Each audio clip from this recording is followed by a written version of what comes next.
Hello अस्सलाम वालेकुम। आज का हमारा लेसन है कॉन्ट्रैक्शंस। तो इंग्लिश में हम देखेंगे कॉन्ट्रैक्शंस क्या होते हैं। तो जब हम कोई दो वर्ड्स लिखते हैं, जैसा कि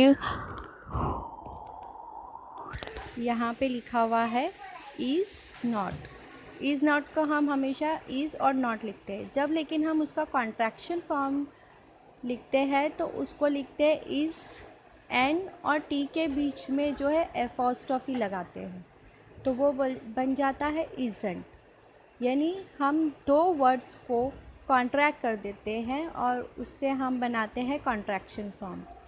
So today we are actually going to learn how to make contractions of two words. For example, here we have is not. So the contraction is isn't.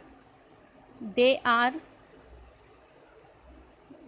were not, does not, was not, then do not, did not. So we can see how we make the contraction by using apostrophe in it. So today we are going to learn some of these contraction forms and going to write in your notebook.